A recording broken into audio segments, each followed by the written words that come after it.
learned that my mother made a will leaving everything to my spoiled brothers. I cut all ties and stopped her financial support a month later. She called me, "Where's my no, hello, no, how are you?" I replied, "Sometimes I wonder if everything would have been different if my dad hadn't died that spring morning. I was only 6, but I remember it like it was yesterday. Dad was making pancakes Sunday special. He always shaped them into funny faces that made me giggle. Mom was setting the table humming some tune. I can't remember anymore. Lily Princess, come help your old man flip these masterpieces," Dad called out, waving his spatula like a magic wand. I jumped off the couch, leaving my favorite stuffed bunny behind, and ran to the kitchen. That's when it happened. The spatula clattered to the floor, and Dad clutched his chest, his face. Twisted in pain, everything after that is a blur of ambulance sirens, hospital corridors, and Mom crying, just like that. My father was gone, leaving behind an empty house that felt too big and too quiet. Mom didn't cry for long, though she met Richard at some community support group for widowed parents. He seemed nice enough, tall, with kind eyes, and a gentle smile that reminded me a bit of Dad within a year. They were married and he moved. Into our house, I was trying to adjust to having a new father figure. When Mom dropped another bombshell, she was pregnant. I remember her face glowing with excitement as she told me I was going to be a big sister. I was 8 when Tommy was born, and that's when everything changed. That's when Mom quit her job as an elementary school teacher. "Tommy needs me," she'd say whenever anyone questioned. Her decision these early years are crucial for a child's development. I wanted to ask about my early years, about whether they hadn't been crucial too, but the words stuck in my throat. Instead, I watched as Mom's world gradually shrank until it revolved entirely around Tommy. She'd forget to pack my lunch for school, then act surprised when I mentioned being hungry at dinner. "Oh, I'm sorry, sweetie," she'd say, distractedly already, turning back to Tommy. I was so busy with Tommy's doctor's appointment today. It wasn't just once or twice, it became our new normal. Richard noticed I'd catch him watching Mom with a worried frown as she fussed over Tommy, completely ignoring me at the dinner table one evening. As I sat alone doing my homework, he sat down beside me. "You know, Lily," he said quietly, helping me with my math problems. Sometimes people get so caught up in one thing that they forget to see what else they might be missing. As Tommy grew older, the tension in our house became impossible to ignore. Richard tried talking to Mom countless times about her obsession with Tommy, but it always ended the same way, with Mom getting defensive and angry. I remember one particular evening when Richard brought it up during dinner. Tommy was about 5, pushing his food around his plate, while Mom hovered over him, trying to convince him to eat just one more bite. "Sarah," Richard said, putting down his fork, "we need to talk about this. You can't keep hovering over him like this. He needs to learn to do things on his own." Mom's face immediately hardened. "What are you trying to say, that I'm a bad mother? That's not what I meant. And you know it," Richard replied, keeping his voice calm. "But you got 2 kids here, not 1, and a husband. 2, by the way." I pretended to be very interested in my mashed potatoes, but I was hanging on every word. "Tommy needs me," Mom snapped. "He's still so young." "I was young too," I muttered under my breath, but nobody seemed to hear me. The situation came to a head when Richard suggested enrolling Tommy in Little League Baseball. I was sitting on the stairs, supposedly doing my homework, when I heard them arguing in the kitchen. "Absolutely not." Mom's voice was shrill. "Do you know how dangerous baseball can be? He could get hit by the ball, or twist his ankle. Or for God's sake, Sarah, he needs to experience life. You can't protect him from everything." But Mom wouldn't budge. Instead, she enrolled Tommy in art classes at the community center. I still remember Tommy's sullen face as he sat there mindlessly dragging his brush across paper, while other kids actually tried to learn. He quit after 3 sessions, and Mom blamed the teacher for not understanding her son's creative spirit. Meanwhile, Richard started spending more time with me. Maybe it was his way of balancing out Mom's behavior, or maybe he just saw a kid who needed someone in her corner. He'd take him to my karate classes 3 times a week, sitting through every session cheering louder than any other parent when I earned my belts, but while I was flourishing under Richard's attention, Tommy was becoming increasingly difficult. He'd leave his room a complete mess, toys and clothes everywhere, and Mom would turn to me with that look I'd come to dread Lily be a dear and clean up Tommy's room. She'd say not really asking, but telling one day Richard caught wind of this arrangement Sheck, not his maid Sarah. He protested he needs to learn to clean up after himself. That's when Mom burst into tears, pulling out her ultimate weapon. I knew it. You love her more than your own son. How can you treat Tommy this way? I watched Richard's face fall, saw the fight. Leave his eyes, he looked at me apologetically, then raised his hands. And surrender. Fine, have it your way, he said quietly, walking away. After that, he stopped arguing with Mom about Tommy. But the look he gave me said everything. He hadn't given up on me even if he'd given up on fighting with Mom. It was a small comfort. But sometimes, small comforts are all we have. High school graduation day was bittersweet as I stood in my cap and gown scanning the crowd. I spotted Richard beaming proudly. Mom was there too, but she kept checking. Her phone probably texting Tommy's babysitter later that evening. Richard called me into his study. I've been saving up, he said, pulling out a folder full of college brochures. You can go wherever you want. Lily, sky the limit. Before I could respond, Mom burst in. You can't be serious, she exclaimed. That money should be saved for Tommy's future. He's going to need it more. Richard's face hardened, an expression I'd grown familiar with during these confrontations. This is non-negotiable. Sarah, I've already made my decision. I ended up choosing Marshall University in West Virginia. Far enough to start fresh, but not so far that I couldn't visit occasionally. The day Richard helped me move into my dorm, Mom couldn't come because Tommy had anxiety about her leaving. College life was exactly what I needed. For the first time, I felt free from the shadow of being the less favored child I called home weekly. But my conversations were mostly with Richard. Mom was always too busy with Tommy. Your brother's going through difficult phase, Richard explained during one of our calls. His voice sounded tired. He's hanging out with these kids from the wrong side of the tracks. I tried getting him involved in some after-school programs, but your mother let me guess. I interrupted. She said, you were being too hard on him. Exactly. Called me a tyrant for suggesting he might need some structure, Richard sighed. She says, I don't understand how sensitive he is. My visits home became less frequent as Tommy's behavior worsened. When I did come, he barely acknowledged my existence. Up in his room with his video games, the few times I caught glimpses of him. He looked pale and angry, his eyes glued to various screens. After graduation, I landed a job at DO in their consulting division. I stayed in West Virginia building my career while watching from afar as my brother descended further into his self-imposed isolation during one of my rare visits home. I tried knocking on his door. Tommy want to grab lunch, my treat. All I got in response was the sound of gunfire from whatever game he was playing. Mom passing by in the hallway just shrugged. He's not feeling social today. He's very stressed. You know, the contrast between our lives couldn't have been starker. While I was pursuing my career goals, Tommy was pursuing virtual achievements supported by Mom's endless excuses. Richard's disappointed face said it all, but by then, even he had largely given up on trying to intervene. By 27, I had finally saved enough for a down payment on my own place. It wasn't just a one-bedroom apartment in Addison neighborhood, but it was mine the day I got the keys. I couldn't stop smiling. All those years of saving of brown bag lunches and saying no toe designer clothes had finally paid off. You all have to come see it, I said during my weekly call home. I'm having a housewarming party next Saturday. I'll cook dinner, Richard. I'm even making your favorite lasagna. Wouldn't miss it.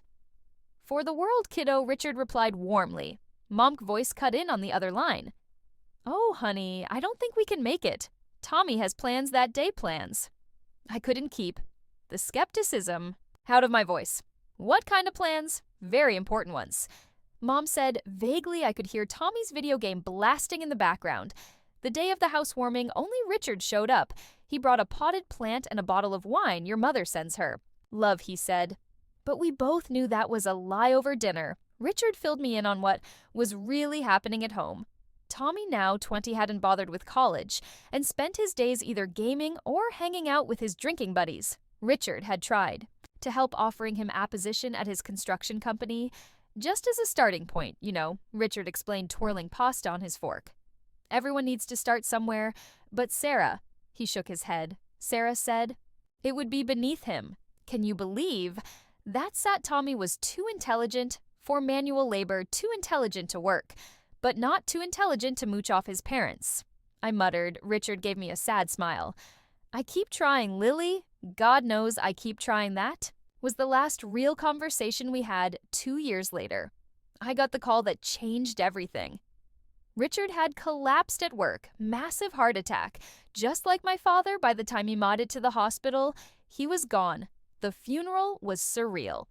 Mom put on quite a show, sobbing dramatically and telling anyone who would listen what a wonderful husband Richard had been. We were so happy, she wailed. How will we manage without him? I watched her performance with a mix of disgust and pity. Her tears weren't for Richard.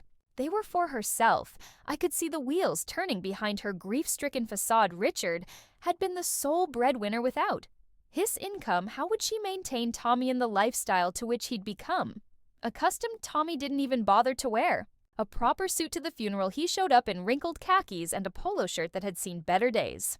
He spent most of the service staring at his phone, while Mom made excuses for him. He's processing his grief in his own way, standing there at Richard's grave. I couldn't help but think about how history had repeated itself. Another father figure, another heart attack, another funeral, only this time I was old enough to see everything clearly, including the fact that Mom's tears were more about her bank account than her broken heart. A year after Richard's death, I had mostly lost touch with Mom and Tommy. What little I knew came from Aunt Linda's occasional calls. They're getting by on Richard's savings.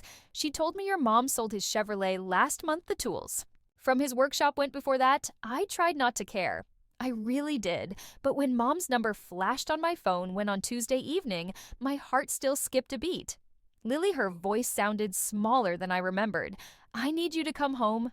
Please, something in her tone made me book a flight for the next day. When I pulled up to our old house, I barely recognized the place. The once pristine lawn Richard had meticulously maintained was overgrown with weeds. Paint peeled from the window frames, and one of the shutters hung crooked.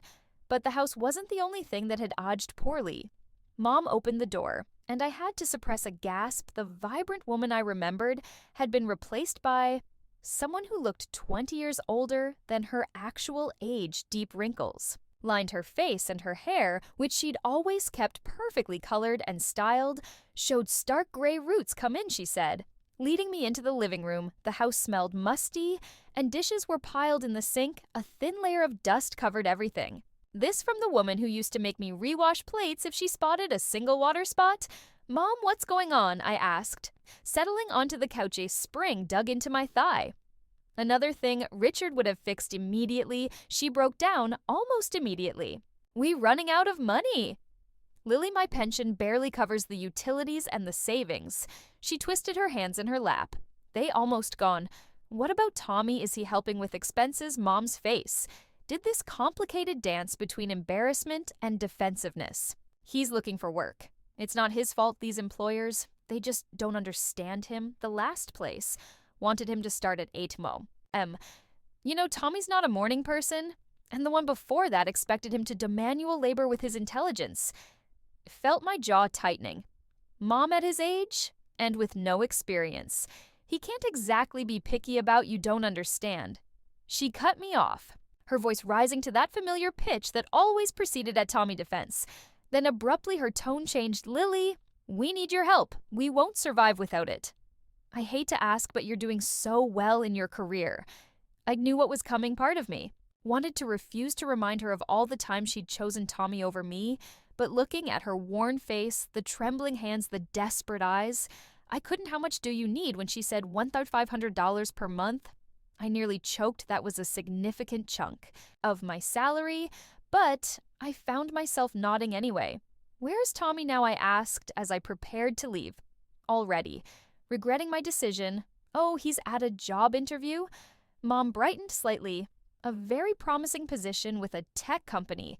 Through the window, I could see Tommy's bedroom light on and the familiar flicker of his computer screen. Something's never changed, true to my word. I set up an automatic transfer of $1,500 to Mom's account every month. Each time I saw that deduction from my bank balance, I told myself it was the right thing to do. Even if it meant postponing my own plans for a bigger apartment or a new car, I started visiting more frequently, though each visit felt like walking into time capsule. Tommy was always there, either glued to his computer screen or sprawled on the couch with a beer in hand. How's the job search going? I'd ask. Mind your own business, he'd snap. Or sometimes just grunt and turn up the volume on his game during the holidays. Couldn't stand seeing the living room in such disrepair. The wallpaper was peeling and there was a water stain on the ceiling that would have driven Richard crazy. So I spent my Christmas bonus hiring contractors to fix it up. When Mom sprained her ankle in February, I called to check on her. "Oh, it's not so bad," she said, though I could hear the pain in her voice. "Is Tommy helping you?" "He's busy with some online interviews. I hired a home health aide the next day." The money I'd been saving for a vacation went to cover her wages for the next 3 weeks. Then came the day I walked into the house and found a stranger sprawled across our sofa. She looked like she'd stepped out of a reality TV show. Fake nails that could double as weapons, heavy makeup, and clothes that left little to the imagination. She was scrolling through her phone surrounded by empty chip bags and soda cans. "Who are you?" I asked, though I had a sinking feeling. I knew the answer. Tommy emerged from his room. "This is Candy," he announced. "My fiance, she lives here now." Candy didn't even look up from her phone, just popped her gum loudly. I watched in disbelief as she reached into the grocery bag I just brought and helped herself to the premium cookies I'd bought for Mom. "Nisa to meet you too," I muttered under my breath. Later that evening, I called Mom to get her take on the situation. "Oh, Lily," she sounded more animated than I'd heard her in months. "Isn't it wonderful? Tommy's finally settling down. Candy's been such a good influence on him. He hasn't gone out drinking with those awful friends in weeks. That's because she's drinking all my imported beer at home," I thought, remembering the empty bottles I'd spotted in the recycling bin. But I held my tongue, and he's talking about getting a job. Mom continued excitedly. "Candy's cousin knows someone at a tech startup. Tommy says it'd be his big break." I made non-committal noises while thinking about the dozens of big breaks Tommy had mentioned over the years. But Mom was so happy living in her bubble of perpetual hope that I didn't have the heart to burst it. My next visit home started like any other. I juggled grocery bags as he pushed open the front door, only to stop dead in my tracks. The house looked like a tornado had torn through it. Dirty dishes piled high in the sink, takeout containers scattered across every surface, and clothes strewn. About the living room floor, Candy lay sprawled on the couch, perfectly manicured, nails tapping away at her phone screen. She didn't even look up as I sat down the groceries. "You know," I said, "my boy Sharp, you live here rent-free eating food that I pay for. The least you could do is wash a dish or two." She looked up slowly, a smirk playing across her heavily glossed lips. "Who do you think you are to come in here giving orders? This isn't your house. I grew up here," I shot back. "You're just a guest, that's when." She laughed, a harsh, triumphant sound that made my skin crawl. "Oh, honey, you've got it all wrong. This house belongs to Tommy now. Your mom signed everything over to him. There's a will and everything. I found Mom in the kitchen organizing coupons she never used." Is it true? My boy sounded strange. In my own ears, did you make a will, leaving everything to Tommy she wouldn't? Meet my eyes at first fiddling with the papers in front of her, then something seemed to harden in her expression. "Yes," she said flatly, "it's true. I don't understand." The words came out barely, above a whisper. "I'm the one helping you. I'm the one sending money every month. Tommy doesn't work, doesn't contribute anything. Don't you dare talk about your brother that way." Mom's voice rose sharply. "You don't understand him. You never have understand what? That he's a parasite, that he's perfectly content to live my money while his girlfriend trashes our home."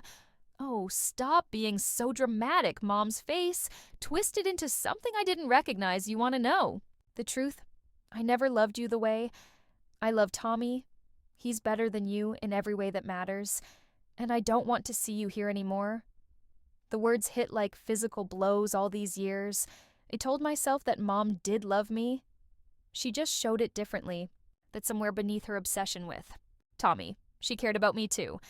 Now I knew better. I turned and walked out. Candy's triumphant laughter following me down the hall. 21 years of hoping, of making excuses, of trying to earn my mother's love. All of it ended with the quiet click of a door. Closing behind me, the drive home from Mom's house was a blur.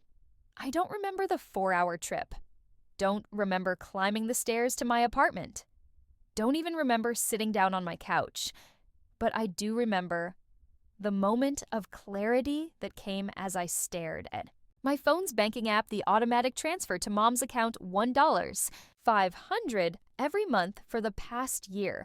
My finger hovered over the screen for a moment before I decisively clicked cancel recurring payment for the next few weeks. I threw myself into work trying to ignore the hole in my budget that suddenly felt like an opportunity. Rather than a burden, I started researching investment options for the money I'd been sending home. Maybe I could finally start saving for a house of my own. Aerial house, not just an apartment. Then, exactly 1 month after my last visit home, Mom called. The money didn't come through, she said without preamble. No hello, no how are you there, must be some mistake with the bank. There's no mistake. I replied, surprised by how steady my voice was. I canceled the transfers. There was a moment of stunned silence before. She exploded. You. What? How dare you, after everything I've done for you? I actually laughed at that. Everything you've done for me. Like, what, Mom forgetting my existence, forcing me to be Tommy's maid, telling me, you never loved me, that's different. She was using her familiar Tommy defense voice. You know, I was upset, but you can't just stop helping us. We're counting on that money, Tommy. And Candy are planning a vacation to Cancun. They need a vacation. I interrupted, my voice rising. Tommy needs a vacation. From what exactly? Playing video games, drinking beer? Let me tell you something. Mom Tommy doesn't need a vacation. He needs a job. How dare you speak about your brother that way? You're just jealous. Because what? Because you left everything to him. Fine, you made your choice now. He can take care of you? You ungrateful. Mercenary little? The rest of her tight dissolved into a stream of accusations and demands I let her rant for a moment. Before speaking goodbye, Mom, don't call me again? I blocked her number before she could respond, but Mom wasn't done. Over the next few weeks, the messages started pouring in through every possible channel. Facebook messages about how she was struggling to pay bills, Instagram comments about what a terrible daughter's was, emails detailing all the sacrifices she'd made for me, most of which I couldn't remember actually happened. Tommy joined in to sending aggressive texts about how I was destroying the family. Mom's crying. Because of you, he wrote, you better start sending money again, or else. I blocked him too. But not before replying, here's a crazy idea, try getting a job. Candy even tried reaching out through LinkedIn of all places with a long message about how I was breaking my poor mother's heart, and how Tommy was too. Sensitive to handle the stress of work right now, I had to admire her creativity. At least, it's been 6 months now. I don't know how they're doing. And for the first time in my life, I don't feel guilty about that. Maybe they finally realized that Tom needs to support himself. Maybe they're still waiting for me to cave in and start sending money again. Maybe they found someone else to manipulate the truth. I don't need to know. What I do know is that the $1, $500 I used to send them every month has gone into a down payment fund for my own house. I know that I sleep better at night no longer, awakened by angry messages or guilt-tripping calls. I know that Richard would be proud of me for finally standing up for myself. The other day, I drove past a construction site and saw a now hiring sign. For a moment, I thought about taking a picture and sending it to Tommy. But then I just smiled and kept driving. Their problems aren't my problems anymore. Finally, after all these years, I'm free.